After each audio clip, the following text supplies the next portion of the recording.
I might look similar to all of you, but I'm different, just slightly different. One mutation, actually.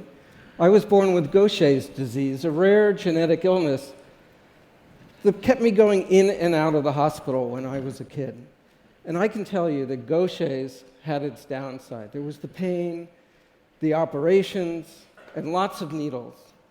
And if you had asked me at 14, I would have told you that my life was a total disaster. But that missing enzyme, it led me down an artistic path that I wouldn't have found otherwise. And it's a path that not only helped me, it helped and educated a lot of other people. Now, it's often said that an unhappy childhood is a prerequisite for later artistic genius. And I make no claims of being a genius of any sort. But I will say that I found a real love of art in adversity. And luckily, I found it when I was young. For me, it all started with the art cart lady at New Rochelle Hospital. She not only gave me crayons, she gave me an outlook on life. She used to tell me, the other kids, they can paint the outside world, but you might as well use what's right in front of you, your IV tubes and bandages, incorporate them into your hospital room compositions. She also told me that it was okay for me to paint my pain and frustration of being in the hospital long before art therapy was a thing. So for the next 25 years, I did what the art cart lady told me to do. I painted pain, I painted loneliness, and I painted frustration, and I got really good at it. Pain as a subject suited me. I might not have sold a lot of my contorted skeletal paintings or my angry figurative paintings, but I was getting a lot of press. Everybody loves to write about a sick artist. Frida Kahlo, Chuck Close, Van Gogh, me. As a result, I was getting shows all over the place. Gaucher's had given me an odd line into the art world.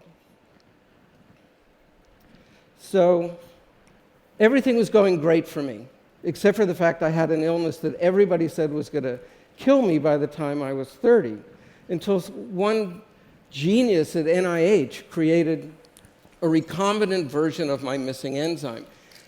And with one biotech miracle, costing, by the way, $250,000 a year, I was stripped of my artistic direction. I couldn't do work about pain and frustration anymore because I wasn't in pain, and as a result, I wasn't very frustrated, and I was left doing work about love and happiness, and worst of all, cats. And I can tell you, if you're an artist and you want to make money, cats. Anyway, I didn't really know what to do at this point because I was at a crossroads. Paint those annoying, saleable cats or come up with something better to do with the additional 30 years that I had been given. Well, one day I'm at an art gallery and I'm showing some of those annoyingly happy cats, and I'm not particularly proud of it. And into the gallery rolls a beautiful wheelchair user. She had a long scar on her back that you could clearly see because she had a low-cut backless dress on. Her name was Joy. She was a joy. She was a homonym, a human homonym. And Joy and I had a long conversation that night about art and health and our changing situations, because if you looked at us, you would think our lives were going in completely different directions. Joy was now in a wheelchair, whereas I was healthier than I'd ever been in my life. I had more energy, I could do new things. But Joy's life was actually expanding more than mine. She had moved to Los Angeles. She had been cast in a TV show as a regular character. She was working with a dance company to add rolling to their standard vocabulary of dance moves. And we had talk all night long about how things should change with our artwork. And she kept saying to me, you got to stop with these cats. You need to keep doing work about art and mobility because it's all still part of you. Well, I went home that night and I thought about what Joy said, and it reminded me a lot of the art cart lady telling me that it was okay to paint what was going on with me. So I called Joy up the next day and I asked if I could come to her house and do a print of her back as a way of documenting what had happened to her. She said yes, luckily for me, and about 3 hours later, I showed up at her house with paint, roller, and ink, and I made the first print in my Scarred for Life series, a long blue imprint that clearly showed incision, stitching, and this unnatural bend in Joy's back where it had broken. And there was something that felt completely right about it. Joy's advice was perfect. I felt better doing work about mobility issues and health issues, and it also felt great to not be doing work about myself and doing work about somebody else. Well, a couple weeks later, I showed Joy's print along with 2 other people at a gallery. And the reaction was completely unexpected. People were lined up to look at the print. And I don't know how many of you guys go to art galleries, but normally people they want wine and they want cheese squares, and sometimes they don't even look at the artwork. It's all about socializing. So anyway, people wanted to know about these prints, but they were also telling me about their scars.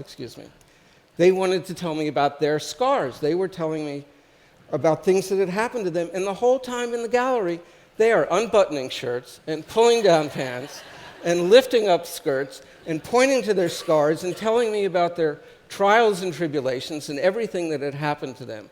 And it became really clear to me that all these people, even the ones considered done with their healing by the medical community, they needed people to acknowledge what they had been through. They needed people to acknowledge their trials and tribulations. And it was just something that was so clear to me that I needed to keep going down that road. So for the next 12 years, I made prints. I collected scars. And I listened to stories. It was like I became the bartender to the scarred. People from all over the world, whether by email or showing up in my studio, they all wanted to talk to me about their scars. It wasn't unusual any morning to open up my email and see scarred in the subject matter, and open it up and there'd be a bloody stump or an abdominal wound with a little story about it, and it always ended with, "I thought you'd like to see this," with a happy face. And the people that showed up in my studio, they wanted to talk about what had happened to them. And it became really clear to me that these people were not their scars. They were not before their scar. They were not after their scar. They were this amalgam of pre- and post-scar narrative held together by that scar to give their life a new meaning. Well, the other thing I heard with all these stories was about doctors that were great with a blade, but not so great with their bedside manner. And I thought of my own doctor. He was a whiz at sports medicine. He did both my hips on the same day, which is something I would not advise for anybody to ever do. Yeah, there's no leg to stand on when you have both hips replaced the same day. Anyway, so I would hear these stories, and then I started reading about med students and how they lose empathy the longer they're in med school. The more they experience, the less that experience moves them. And I kept thinking, what could I do as an artist and a patient to get these med students and doctors to start to see me and other chronically ill patients not just as our scars or our missing enzymes, but as full people.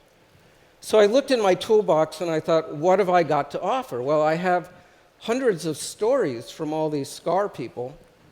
I have my personal narrative, and I have a love of art. And I thought, what can I do? How can I join all this together? So I came up with the idea of bringing chronically ill patients who are artists into med schools and have them put on shows and do question and answers with the med students. So I found artists, and we would tie their work to what was being studied in the core curriculum of the medical school. For example, if they were studying respiratory illness, I'd find an artist with cystic fibrosis or asthma. If they were studying neurological, I'd find somebody with Parkinson's or something like that.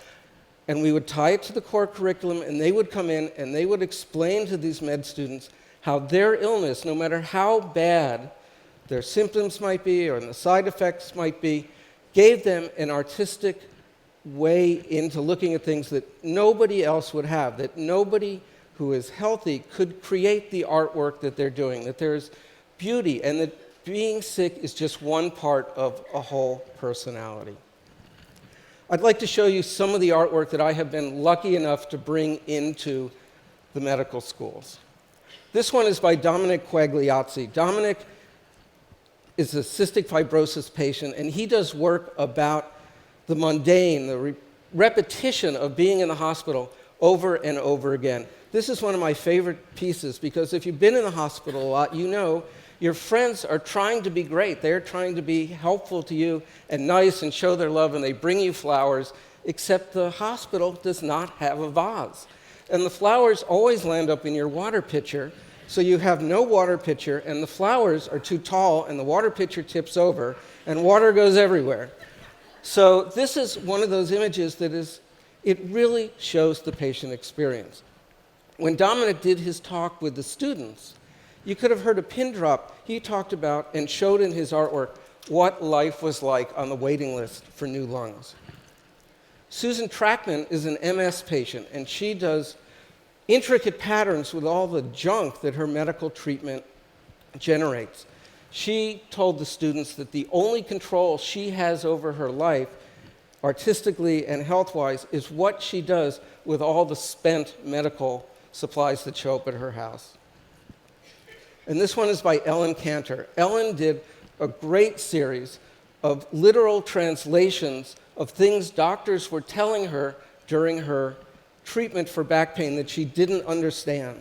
This one's called, "They Told Me I Needed a Cage Around My Spine." I am really proud that I've been able to bring this work into the medical schools because it asks questions. Is it beautiful? Is it ugly? Should we put these medical things on display, or should we keep them hidden? Are we using our artists in a positive or negative way by telling their stories this way?